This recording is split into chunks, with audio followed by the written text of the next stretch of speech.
A9 news కి స్వాగతం। తెలంగాణ రాష్ట్ర ప్రభుత్వం రవాణా శాఖ భద్రాద్రి కొత్తగూడెం జిల్లా భద్రాచలం యూనిట్ కార్యాలయం ఆధ్వర్యంలోని జాతీయ భద్రతా మాసోత్సవాలు రోడ్డు భద్రతా అవగాహన సదస్సు కార్యక్రమాన్ని బూర్గంపహాడ్ మండలం కేంద్రంలోని భద్రాచలం మోటార్ వెహికల్ ఇన్స్పెక్టర్ సంఘం వెంకట పుల్లయ్య నిర్వహించారు। ఈ కార్యక్రమంలోని ప్రభుత్వ పాఠశాల విద్యార్థులు, ఉపాధ్యాయులు, పోలీసులు, స్థానికులు పాల్గొన్నారు। ఈ సందర్భంగా ఆయన మాట్లాడుతూ రోడ్డు భద్రత అందరిది అన్నారు। తప్పనిసరిగా అందరూ రోడ్డు భద్రతా నియమాలు పాటించాలని, ప్రతి ఒక్కరూ హెల్మెట్ ధరించి సీటు బెల్ట్ పెట్టుకుంటూ వాహనాలు ప్రయాణం సాగించాలని పేర్కొన్నారు। మద్యం మత్తులో వాహనం నడపరాదని, అందరూ కూడా బాధ్యతతో డ్రైవింగ్ చేయాలని విద్యార్థులకు అవగాహన కార్యక్రమం నిర్వహించారు। నమస్కారాలు ప్రియమైన మీడియా మిత్రులు కూడా హృదయపూర్వక నమస్కారాలు।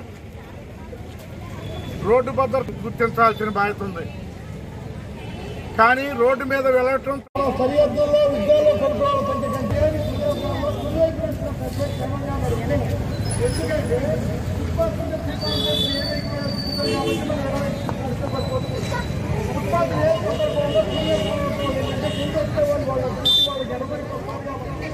మన వాళ్ళకి ఎవరు తప్పుకునే అవకాశం ఉంటుంది। అది కాటాలనుకున్నప్పుడు చాలా సందర్భాల్లో రోడ్డు ప్రమాదాలు 20 ప్రాణాలన్నీ కోల్పోతున్నారు।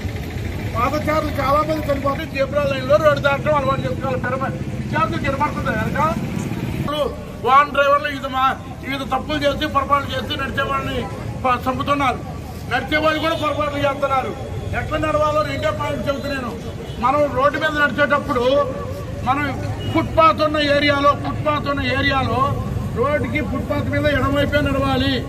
రోడ్డుకి ఎడమవైపున ఫుట్పాత్ మీద నడుచుకుంటూ కాపాడటం కోసం మన ప్రాణాన్ని కాపాడుకుంటూ ఉంటే మన కుటుంబాన్ని కాపాడుకుంటూ ఉన్నాం।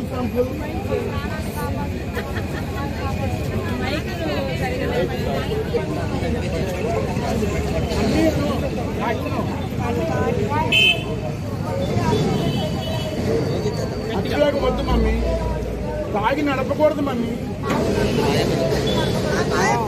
మాట్లాడుతూ నడపకూడదు మమ్మీ, గాడికి చెప్పు మమ్మీ।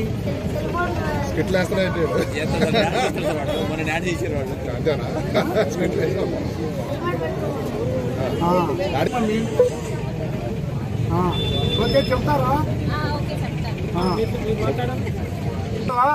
అన్నలకు కానీ, డాడీకి కానీ, ఫ్రెండ్స్కి కానీ, అమ్మలకు కానీ ఇంట్లో చెప్పడం వల్ల కుటుంబ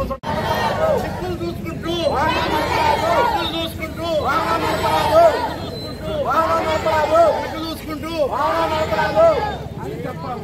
ఏం చెప్పుకుంటూ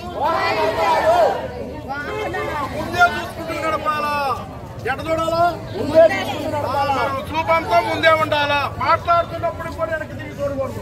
సాధారణంగా మన వాళ్ళు వెనక్కి తిరిగి మాట్లాడుకుంటూ అంటే వాళ్ళు అటు నుంచి వచ్చే వాళ్ళకి అది ఎడమవైపు కాబట్టి వాహనాలన్నీ ఎడమవైపు వస్తుంటాయి కనుక రోడ్డు ప్రమాదాలు జరగకుండా ఎవరు మన ఢీ కొట్టకుండా, అర్థమైందా? రెండో పాయింట్, రోడ్డు పాల్చాలంటే ఎవరు? నడిచేవాళ్ళు। మనం నడుస్తూ కదా, సైకిళ్ళు బస్సులు దొక్కపోయినా నడుస్తున్నా నడిచేటప్పుడు రోడ్డు దాటేటప్పుడు ఏమి లేదమ్మా, పట్టణ ప్రాంతాల్లోనూ నగర ప్రాంతాల్లో జీబ్రా లైన్లు ఉంటాయి। జీబ్రా లైన్లు ఉన్న దగ్గర దాటినట్టయితే మిగిలిన వాహనదారులు ఏమి మనకి సహకరిస్తారు, యాక్సిడెంట్ జరగకుండా కాపాడుపడతాం। మరి పల్లెటూరులో ఉంటాయా జీబ్రా లైన్లు? ఉంటాయా? ఉండవు। మరి జీబ్రా లైన్లు ఎవరిని రోడ్డు దాటకుండా ఉంటామా? మనం దాటకుండా ఉంటామా? దాటాల్సిందే కానీ రోడ్డు పక్క నుంచి ఓ పక్కి ఎట్లా దాటాలంటే ఒక్కసారి చూడండి, మనం ఎడవైపు పోతున్న వాళ్ళం కుడివైపు దాటాలనుకున్నప్పుడు ఇటు నుంచి ఎడవైపు నుంచి మనకి వాహనాలు వస్తుంటాయి, అటు నుంచి వాహనాలు వస్తుంటాయి।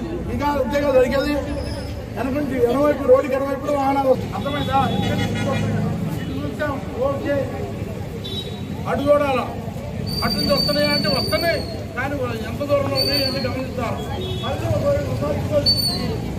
ఇబ్బంది లేదు, రోడ్డు దాటిపోతే ఏ వాహనం